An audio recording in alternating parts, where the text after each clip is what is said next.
नमस्कार, मैं आनंद शर्मा भारत मौसम विज्ञान विभाग से लेकर आया हूं आपके लिए नवीनतम मौसम की जानकारी। आशा करता हूं आपको यह पसंद आएगी। आप देख रहे हैं इस चित्र में कि मॉनसून ने कैसे आगे बढ़ा और इसने 26 जून को पूरे भारतवर्ष को कवर कर लिया और ये करीब करीब सामान्य जो तिथि होती है उससे 12 दिन पहले जो है इस बार मॉनसून देश भर आ गया। और जब से मॉनसून शुरुआत हुई है हमारे पूरे देश के ज्यादातर हिस्सों को अच्छी खासी वर्षा मिल रही है। अभी चलते हैं आगे इस चित्र पे और आप देखेंगे इस चित्र में खासकर आपको ये दिख रहा है कि इसमें कैसे आपके जो है हमारा मॉनसून ट्रफ है उस शिफ्ट कर रही है। और ये जो मॉनसून ट्रफ होती है एक अहम भूमिका निभाती है और उसी के चलते जो है वर्षा में बढ़ोतरी या कमी दिखती है। और आप इस चित्र में देखें तो आपको पता चलेगा कि कैसे मॉनसून ट्रफ जो है एकदम एक समय पर मॉनसून ट्रफ फुटहिल्स में पहुंच गया था और जब जब ये फुटहिल्स में चला जाता है तो ज्यादातर देश के हिस्सों में पश्चिमी हवा आ जाती है जो ड्राई होती हैं और वहीं जो हमारा पूर्वी हिस्सा होता है वहां पर खासकर जो हमारा नॉर्थ ईस्टर्न स्टेट्स हैं, बिहार और ईस्टर्न यूपी, इन सभी क्षेत्रों में वर्षा बढ़ जाती है और बाढ़ जैसी स्थिति पैदा हो जाती है चूंकि मूसलाधार वर्षा मिलती है।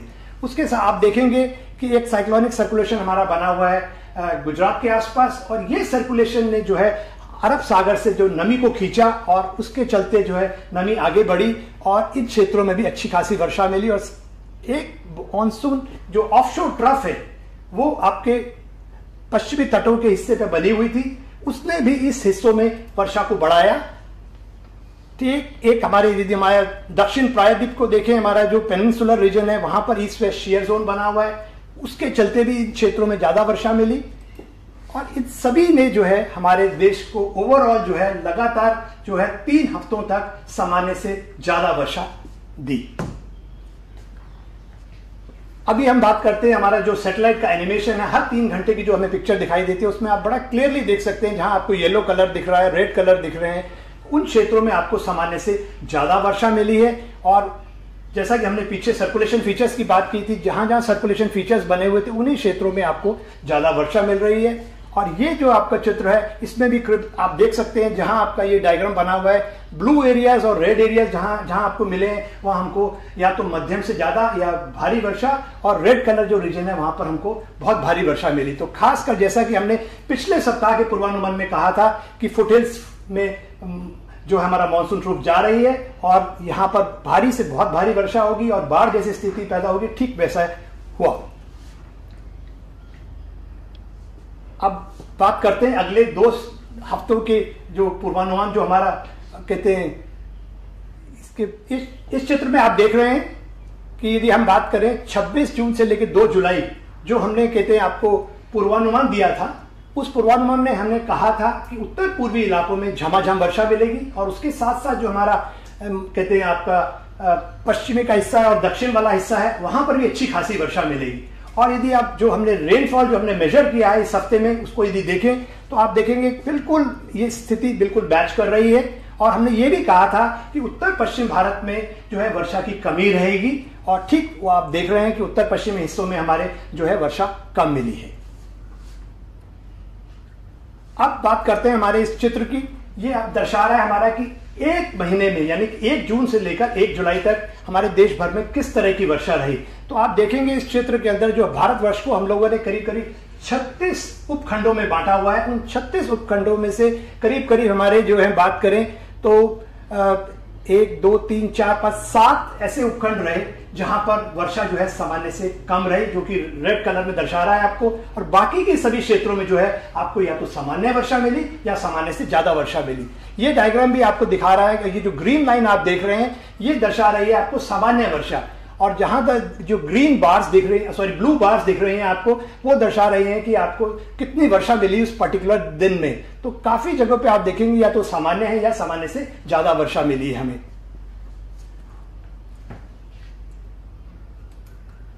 अब बात इस डायग्राम में आप देख रहे हैं कि कहां कहां आकाशीय बिजली जो है हमें देखने को मिली। और आपको याद होगा अभी पीछे हमारे जो खासकर बिहार और जो हमारा पूर्वी यूपी था वहां पर आकाशीय बिजली गिरने से करीब करीब 110 लोगों की मौत हो गई। वैसे तो प्रकृति हमेशा हमें प्रफुल्लित करती है, मगर कभी कभी कुपित होकर हमारे पर कहर भी बरपा देती है। और ठीक वैसा कहर हमें देखने को मिला यूपी और बिहार रीजन में। और अभी भी यदि हम बात करें तो जिस तरह से मानसून ट्रफ आगे को जाने वाली है, तो एक बार फिर जो आपके उत्तर पूर्वी इलाके में जब वो पहुंचेगी तो दोबारा से जो है आकाशीय बिजली गिर सकती है। तो लोगों को बिल्कुल छोटे छोटे जो सेफ्टी टिप्स हैं उनका ख्याल रखना पड़ेगा, और उससे यदि आप उसको टिप्स को फॉलो करते हैं तो आपकी जान आप बचा सकते हैं। इस चित्र में हम बात करें तो ये दर्शा रहा है कि किस तरह से हमारे तापमान रहे। तो ज्यादातर जो क्षेत्र जो हमारे देश के थे उसमें तापमान सामान्य से या तो सामान्य थे या सामान्य से नीचे रहे। और हाँ, थोड़ा सा हमारा जो पश्चिमी हिस्सा है राजस्थान का, वहां सामान्य से जो अधिकतम तापमान सामान्य से ज्यादा रहे। आज की स्थिति की बात करें यदि हम 2 तारीख की, तो हमारे किस तरह के हमारे सिनॉप्टिक फीचर्स हैं, तो उसमें आप देखेंगे कि जो मॉनसून ट्रफ है यदि उसकी देखें पोजीशन तो करीब करीब सामान्य है, मगर हाँ जो उसका अपना पूर्वी हिस्सा है वो थोड़ा सा नॉर्थ की ओर बढ़ा हुआ है, देख रहे हैं आप ऊपर की ओर है। और एक आप देख रहे हैं सर्कुलेशन जो है पूर्वी यूपी के ऊपर बना हुआ है, साथ साथ एक सर्कुलेशन आपके गुजरात के ऊपर बना हुआ है, और एक सर्कुलेशन आपके इस रीजन में दिख रहा है आपको, और एक ऑफशोर ट्रफ भी बनी हुई है। तो इन सब के चलते आप देखेंगे कि ये जो सर्कुलेशन है मॉइस्चर खींचेगा, और आपका ऑफशोर ट्रफ है, इन दोनों के चलते इन रीजन में अच्छी खासी देखने को वर्षा मिलेगी, इन क्षेत्रों में आपको अच्छी खासी वर्षा देखने को मिलेगी, और इन उत्तर पूर्वी इलाकों में भी झमाझम या मूसलाधार वर्षा हो सकती है। और लोगों को यहाँ खास कर ध्यान रखना पड़ेगा, क्योंकि पिछले हफ्तों से लगातार बारिश हो रही है, सॉइल मॉइस्चर बिल्कुल सैचुरेशन पर है, फील्ड कैपेसिटी पर है, तो बाढ़ और भूस्खलन की भी संभावनाएं भी इन क्षेत्रों में बनी है। तो लोगों को अपना खास ध्यान रखना पड़ेगा इन क्षेत्रों में। अब बात करते हैं हमारा जो जीएफएस मॉडल है जिसको हम सुपर कंप्यूटर पर रन करते हैं, उसका पूर्वानुमान किस तरह से है। तो आप फिर देखेंगे कि एक सर्कुलेशन जो हमारा गुजरात के तट पे बना हुआ है वो आगे उत्तर पश्चिम दिशा की ओर बढ़ेगा, और इन क्षेत्रों में खासकर आपको अच्छी खासी वर्षा मिलने वाली है। और साथ साथ जो हमारा पश्चिमी तट है वहां पे भी अच्छा वर्षा मिलेगी, और ये जो आप क्षेत्र देख रहे हैं इन क्षेत्रों में भी अच्छी खासी वर्षा मिलने वाली है। अब बात करते हैं अगले 2 सप्ताह के मौसम के पूर्वानुमान की। तो जैसा कि आप इन चित्रों में देख रहे हैं कि अपना वीक 1 यानी कि 3 जुलाई से लेकर 9 जुलाई और 10 जुलाई से लेकर 16 जुलाई तक इन क्षेत्रों में जो वर्षा है वो आप बिल्कुल देख पा रहे हैं। खासकर और इन क्षेत्रों में भी देख लें जो इसकी एनोमली दिखाता है, तो ये आपके उत्तर पश्चिम भारत जो है वो अभी भी छूट रहा है, वहां अभी भी जो है झमाझम बारिश अगले हफ्ते और उससे अगले हफ्ते नहीं मिलने वाली।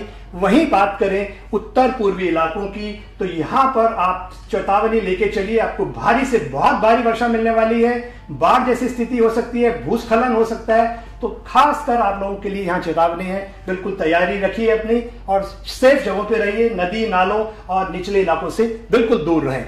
साथ आपको पश्चिम जो हमारा तटीय क्षेत्र है जो आप देख रहे हैं गुजरात से लेके आपको बिल्कुल कर्नाटका तक, यहाँ भी आपको झमाझम बारिश मिलने वाली है। मध्य भारत जो आप देख रहे हैं वहां वर्षा दूसरे हफ्ते में थोड़ी कम रहेगी। अब इस पूरे समरी बनाएं, इसकी बताएं आपको। तो आप जैसा कि देख रहे हैं कि जो मॉनसून ट्रफ है वो इस हफ्ते जो है सामान्य पोजीशन पे रहने वाली है, और उसके चलते जो है आपको पूरे देश भर में, यदि हम पूरे देश की बात करें तो सामान्य वर्षा मिलेगी, मगर वहीं बात करें उत्तर पश्चिम भारत की तो ये सामान्य से कम रहेगी। और जहां तक सवाल है पश्चिमी तट का, तो वहां ये सामान्य से ज्यादा रहेगी, और बाकी के देश के हिस्सों में सामान्य वर्षा मिलेगी। और बात करें दूसरे हफ्ते की यानी कि 10 जुलाई से लेकर 16 जुलाई तक, तो आपको मॉनसून ट्रफ जो है एक बार फिर आपकी उत्तर की ओर बढ़ेगी और वो फुटहिल्स में जा सकती है, और उसके चलते जो है आपको एक बार पुनः पूर्वी और उत्तर पूर्वी इलाकों में मूसलाधार झमाझम वर्षा मिलने वाली है। अपने बिल्कुल तैयारी रखें अपनी।